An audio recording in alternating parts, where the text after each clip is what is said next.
E aí pessoal, aqui quem fala é o Guto e sejam bem-vindos a mais um vídeo. E hoje a gente veio fazer uma coisa que eu acho que faz algum tempinho já que eu não trago pro canal, que é a review, com exceção de Given, né? Mas Given não conta. É a review final de algum anime que eu tenha assistido. E os vídeos dessa semana, então, terça e quinta-feira, eles serão duas reviews finais de animes que eu assisti. E eu finalmente coloquei em dia, terminei de assistir Kanata no Astra, que foi um dos animes dessa temporada. E eu também terminei Fairy Tail, que tá encerrando os seus 10 anos de história nessa temporada. E eu quero falar sobre esses dois animes. E na semana que vem a gente começa as primeiras impressões da nova temporada, que tá cheia de coisa que não me atrai. Tá cheia de coisa, sério, nada. Eu acho que com exceção dos animes que a gente já conhece, que provavelmente eu não vou fazer primeiras impressões, tem uma caralhada de anime que não me instigou daquela forma como as outras temporadas, e isso me deixa um pouco bad, um pouco triste. Mas quem sabe a gente não acha uma pedra preciosa no meio disso tudo, como foi com Kanata no Astra nessa temporada. Inclusive eu quero avisar você que esse vídeo ele pode acabar contendo algum spoiler. Eu vou tentar não fazer isso, mas eu posso acabar soltando sem querer alguma coisa. Então se você ainda não terminou Kanata no Astra e pretende terminar, eu acho melhor você deixar esse vídeo pra depois você vem aqui ler, escutar a minha opinião e me dar a sua também, pra gente continuar essa conversa. Kanata no Astra começou a temporada sendo uma das minhas maiores preocupações junto com Given, porque ambas estavam sendo produzidas pelo mesmo estúdio, ambos são do estúdio Lert. E isso me deixou bastante inseguro no começo, principalmente por Given, porque Kanata no Astra era uma história que eu já não conhecia e que eu comecei meio na bobagem a assistir, só que de repente ela se tornou uma coisa simplesmente impressionante. Kanata no Astra, ou Astra Lost in Space, que é o nome ocidental, né, do anime, ele é baseado em uma série de mangás de 5 volumes e 49 capítulos, que foi publicado originalmente entre 2016 e 2017 na Shonen Jump Plus. E ele é de um autor chamado Kenta Shinohara, e o cara fez um trabalho sensacional. Se você não sabe sobre o que fala Kanata no Astra, eu vou deixar um link aqui no card e tem aqui na descrição do vídeo também sobre o meu vídeo de Kanata no Astra de primeiras impressões, que eu falo um pouco sobre ele. E Kanata no Astra, ele foi adaptado pelo estúdio Lert em 12 episódios, basicamente 14 episódios, porque o primeiro e o último, eles têm mais de 40 minutos cada um, quase 50 minutos cada episódio. Então, eles meio que adaptaram isso, eu acho, né, pra conseguir adaptar toda a história do mangá nesse período, sem ter que fazer, tipo, um número quebrado de episódios. E toda a história, ela começa de uma forma meio boba. Eu comecei assistindo achando que seria um anime meio bobo. Eu tava até animado com ele, porque eu gostava da premissa, eu gostava do chart design deles, eu gostava de muita coisa, eu gostava da estética do anime como um todo, mas eu não tinha grandes expectativas pra ele, porque eu achei que ia ser um anime meio bobo de exploração no espaço, e eles se conhecendo, se tornando amigos, né, aprendendo um com o outro, e era isso. E de repente, já no segundo episódio, a gente vê que Kanata no Astra é muito mais do que isso. Eu pensei que ele seria um padrão anime onde os personagens, né, as personagens, as suas personalidades e as suas interações, elas constroem a trama. Só que aqui, mais do que isso, existe uma trama, existe um grande mistério por trás de tudo, existem obstáculos e essas coisas constroem as personagens. Então a gente começa com personagens alguns deles bastante vazios, alguns deles parecendo bastante inúteis e alguns deles parecendo uma bomba de clichê que a gente vê comumente. Só que esses personagens, por causa do que eles passam viajando no espaço com os outros, pela trama, pelo mistério que surge, eles acabam se desenvolvendo. Então a gente tem histórias aí muito interessantes que eles vão acabar conseguindo respostas e vão acabar aprendendo com aquilo. Existe um vínculo entre todos eles que eles demoram a descobrir o que é. A história é uma bomba de plot twist. Isso tudo começa no episódio 2, quando a gente descobre que existe alguém tentando sabotar a nave deles, alguém tentando sabotar a viagem, existe um traidor entre eles. E até, sei lá, o episódio 10, até quase o final, eles relutam em ter essa informação, em saber quem é esse impostor. Eles relutam contra aquilo o tempo inteiro. porque eles acabam nessas vivências dele, ao longo dos planetas que eles viajam, eles acabam criando um vínculo muito forte entre eles e eles acabam se tornando muito especiais uns para os outros e eles precisam lidar com isso. Então, constantemente, eles relutam com a ideia de que um deles possa estar traindo os outros. Eu gostei disso na trama, eu gostei disso na história, porque dá uma humanidade maior pra coisa. E eu gosto dessa ideia, entendeu? Eu gosto dessa humanidade que as personagens ganham de, tipo, constantemente, né? Nós, nas nossas vivências, a gente não quer aceitar os erros das pessoas que a gente é próximo ou das pessoas que a gente gosta. É interessante ver durante toda a história como as personagens, elas se desenvolvem. Algumas delas, por exemplo, como a Ihua, ela tem inclusive até uma mudança no design dela, né? Uma mudança física nela, que acompanha esse desenvolvimento como pessoa dela. Existem diversas revelações ao longo da história, onde os personagens acabam tendo que lidar com seus próprios problemas, eles acabam tendo que enfrentar os seus próprios medos, as suas próprias dúvidas, e isso faz elas crescerem, elas aprenderem e elas criarem um vínculo entre eles cada vez mais forte. No meio disso tudo, a gente tem a Aris, que é uma personagem que parece que não tem nenhum grande problema, porque todos os outros eles têm grandes problemas com os pais deles, e a Aris, ela não tem esses problemas, ela parece que é uma pessoa que cresceu bem, que não tem grandes problemas de personalidade, só que ela é uma das personagens mais importantes ali, porque ela é justamente o vínculo, ela é justamente a luz no fim do túnel que as outras personagens veem.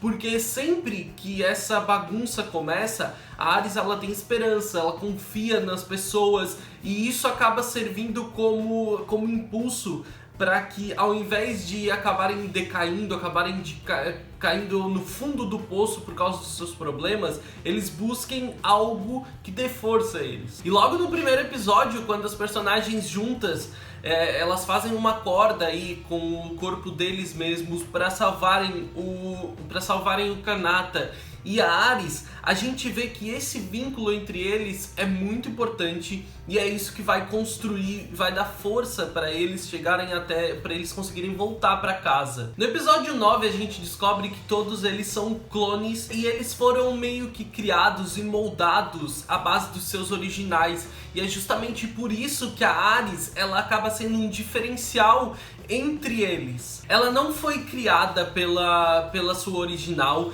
então e também ela não foi criada por ninguém que estivesse no meio de todo esse plano maléfico, porque as pessoas não podem criar clones na sociedade em que eles vivem, eles não podiam fazer isso, só que eles acabam fazendo. Alguns criminosos, né, pessoas ricas, influentes, se juntam e fazem isso. Só que quando isso acaba por se tornar um possível problema, eles decidem se desfazer dos clones e eles então jogam essas crianças todas no espaço. E é assim que essa é a grande trama que deu início à história. Existe uma outra trama no meio disso tudo que envolve o desenvolvimento do planeta deles, o planeta Astra, que na real não é o planeta Terra. Tem a ver com a possível destruição do planeta Terra. Um meteoro iria bater no planeta Terra e iria acabar com toda a vida do lugar. Então, durante um período, eles precisaram migrar para algum outro lugar e eles acabaram achando o planeta Astra como solução.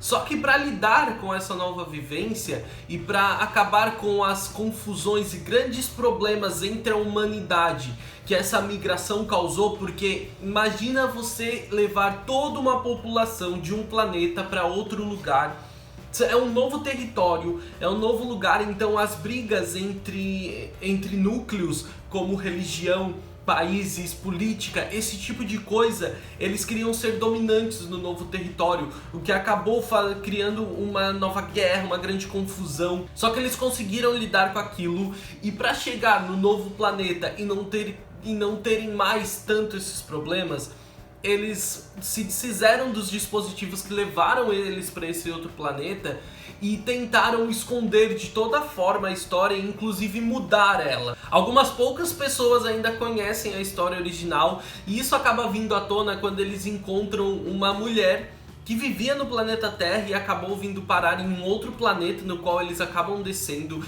Isso aí é total coincidência pra história, tipo, é pura conveniência pra eles poderem desenvolver a história, porque eles encontram uma mulher ali que tava hibernando dentro da nave e que conhece a história real da Terra. Mas como é que eu vou dizer pra vocês? Eu não acho que toda essa história da Terra ela seria tão necessária, porque se fosse apenas ter que lidar com a história dos clones e tudo mais, já seria uma grande história, já seria um plot sensacional. Só que o autor decidiu inserir um plot maior ainda dentro do plot, e isso criou uma história sensacional. Porque a história toda ela é muito bem amarrada. Eu não vou detalhar elas aqui pra vocês, porque, como eu disse, pode estragar a experiência de alguém, por mais que eu já tenha dado infinitos spoilers aqui. Mas a história toda, tanto a história da migração da Terra para o novo planeta, ela é toda bem amarrada. A história dos clones e o vínculo entre as personagens, ele também é super bem amarradinho. Inclusive é muito legal. Tem alguns personagens que são muito bem construídos, por exemplo o Luca, que ele é um clone e o seu original é um cara que acabou criando um clone que possui os dois sexos, porque ele mesmo não sabia como lidar bem com aquilo. E o desenvolvimento do Luca também é bem interessante na real, inclusive no último episódio é um desenvolvimento bastante curioso, bastante interessante, a forma como as personagens passam a lidar com aquilo e principalmente a forma como o próprio Luca lida com aquilo. É muito interessante. Além dessa trama que envolve os planetas, acabar dizendo qual é a origem daquele buraco negro, né, aquela esfera de luz que transporta eles, ela explica muito da história, do desenvolvimento dos personagens, do desenvolvimento territorial da coisa, por que o planeta novo era daquele jeito. Aí nisso ainda tem uma coisa que é muito legal, porque eu não sei se vocês lembram, mas no primeiro episódio a gente vê eles encontrando a nave Astra, e essa nave é uma nave da população antiga da Terra. E eles então, eu lembro que no primeiro episódio eles estão lá, eles acabam encontrando essa nave e eles foram transportados, jogados no espaço, e eles vêm um planeta todo coberto de gelo, que logo a gente vai descobrir que no final, que esse planeta é a Terra. Que quando o meteoro caiu, uma nuvem de poeira se criou e acabou gerando uma nova era gélida no planeta, onde todo o planeta é congelado. Então a gente tá vendo na real aqui a viagem deles, dos tripulantes da nave Astra, pro seu planeta. Então eles estão saindo da Terra e viajando pro novo planeta deles de volta. E cara, isso é muito legal. Como eu falei, as personagens são incríveis. Cara, o Charsey, que é um personagem muito importante. Ele parece sendo um personagem genérico e bobo no começo, mas ele se torna um personagem muito importante. E em determinado momento você vai querer matar ele, só que logo em seguida você vai querer proteger ele, porque esse cara, o que ele fez e a profundidade que esse personagem tem, como ele foi construído, é simplesmente incrível. O tempo inteiro dá vontade de você parar e proteger ele, manter ele nos seus braços, protegido de tudo que fizeram de mal pra ele. Cara, é sensacional. Como eu já disse, as outras personagens também são bastante complexos. Eu acho que não tem nenhum que seja realmente vazio. Alguns têm dramas e problemas menores que os outros, mas todos são personagens bem únicos e a trama desenvolve bem eles, isso é bem legal. Aí é claro, a gente tá falando de um bando de adolescentes de 17 anos indo pro espaço sozinho, então em alguns momentos a gente tem discussões bobas entre as meninas sobre romance, a gente tem declarações e momentos entre eles terem que lidar com esses sentimentos uns dos outros, e é bem legal, porque não tem muito eti. Eu não sei se aquilo é bem eti, né, o que a gente aparece, mas existem momentos onde as personagens e os personagens eles são sexualizados, só que ele é usado de uma forma bastante saudável. Por exemplo, esse essa situação, ele aparece basicamente no episódio de praia, onde o planeta ele é formado por uma praia e as personagens estão de biquíni, de maiô, só que não é uma sexualização escancarada e que deixa você desconfortável. Ela aparece durante a obra de uma forma saudável e tranquila. Inclusive, a coisa que constrói mais isso, mais essa parte madura de ecchi da história, é justamente os diálogos entre eles e principalmente entre as meninas que estão começando a sentir os romances delas e tudo mais. Então, basicamente, os diálogos eu acho que constroem mais o ecchi, te dão mais essa impressão do que a figuração dos personagens em si, os momentos em si. Kanata no Astra é uma história sensacional, tem um final redondo, o autor se preocupou em fechar todas as pontas dele. Tem algumas coisas que eu achei que foram irrelevantes durante a história, ou que eu achei que não precisavam. Só que, por exemplo, a Polina, eu acho que ela é uma personagem que ela não precisava estar ali. De uma hora para outra ela ganhou muita importância e ela foi tratada como membro da tripulação. E eu não me apeguei a ela de jeito nenhum, porque a gente viu as personagens até o episódio, sei lá, 8 ou 9, aprenderem a lidar com aquilo entre eles. Sabe, eles levaram muito tempo, ou pelo menos pareceu muito tempo, para aprender a lidar entre eles e criar um vínculo, esses relacionamentos tão importantes que eles tinham. O final tem total tom de epílogo, a gente conta até com uma narração de vez em quando, e isso alterna, certo? O narrador do momento, ele muda um pouco, mas o final ele é muito bom. Porque tu vê as personagens cumprindo as suas promessas, vivendo o que eles queriam. A gente tem um epílogo aí 7 anos depois e a gente vê a Ewa cantando no concerto.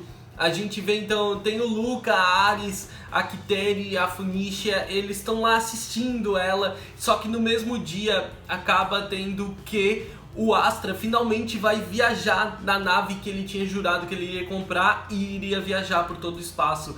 O Ugar, ele se tornou o repórter que ele tanto queria, ele sempre sonhou se tornar um repórter como o irmão dele e ele conseguiu. E o Astra está se preparando para a viagem dele com o piloto dele que tinha prometido que seria o piloto dele, que é o Zack. E quando eles estão prestes a partir, inclusive essa nave o Kanata comprou com o dinheiro do livro que ele vendeu contando as histórias deles perdidos no espaço durante, sei lá, acho que foram 120 dias, 120 alguma coisa.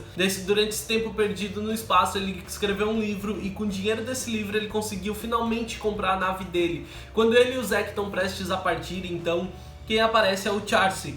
E ele diz que ele vai junto, porque no começo de tudo ele tinha feito uma promessa, que ele podia ser o segundo no comando e o braço direito do Kanata. E isso se tornou uma promessa mais importante do que nunca, porque por causa do Charcy e por causa das revelações dele ser o traidor, o Kanata acabou perdendo o braço dele. E esse é um momento sensacional da história, porque no episódio, acho que é o 10 ou 11, em que isso acontece, ele tem uma tensão muito grande, porque durante todo o anime você pensava que grandes problemas não aconteceriam, né? A gente pensava que, tipo, sabe, aquele shonen padrão onde ninguém morre, então, e eles não tinham grandes consequências, eles conseguiam lidar com tudo, ninguém morria, mesmo eles enfrentando grandes perigos. E quando tu vê aquela cena, essa perspectiva muda completamente, tem sangue e o grito, cara, parabéns pro dublador, porque o grito